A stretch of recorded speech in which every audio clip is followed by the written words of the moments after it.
রং দেখলে বাঁচি না। আবার এই পাখি দুইটারে ছাইরা দিছে। অব নাকি স্বাধীনতা দরকার, একটু ঘুরবে গাড়বে। না, আমারও তো স্বাধীনতা দরকার আছে। আমি একটু বাইরে যেতে চাইলে আমারে বকাবকি শুরু। তুই বাইরে গেলে তো জেরিনার বয়ফ্রেন্ডের কামড় খেয়ে আস, তোর বাইরে না যাওয়াই ভালো। হি হি হি হি হা হা হা হা।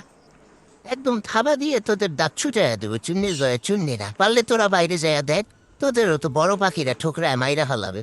যাতে সবাই সে টাঙের কথা বলতে নে ভাত টুকায় খা। তোদের তো রাখা হয়েছে ভাত টুকায় খাওয়ার জন্য। এই জন্যই তো লোকে বলে ভাত চিটাইলে শালিক পাখির অভাব হয় না। আর আমারে দেখ, আমারে চাপিলা মাছ দিয়ে মাইকা সুন্দর করে মুখে না তুলে দিলে আমি খাই না। আর এতে করে বোঝা যায় আসলে কার গুরুত্ব বেশি এই ঘরে। তুই তো খুব গুরুত্বপূর্ণ লোক, এই জন্য তো বাইরে যাওয়ার জন্য যখন কান্নাকাটি করিস তখন মায়েরা পাশে লাল করে দেয়। সেটা দেখে তো আমাদের মজা লাগে। হা হা হা হা। চুপ থাক, এমনি হ্যাঁ হ্যাঁ করে হাসবি না। ডাইনির থেকেও খারাপ হাসি তো। তোদের হাসি শুনলে ডাইনিরাও ভয় পাবে। চুন্নিরা দূর, এর সাথে কথা বললে এই সময় নষ্ট। যাই একটু শরীরটারে পরিষ্কার করি। ময়লা দেখলে আবার আমার গোসল করায় দিবে। চারটে সব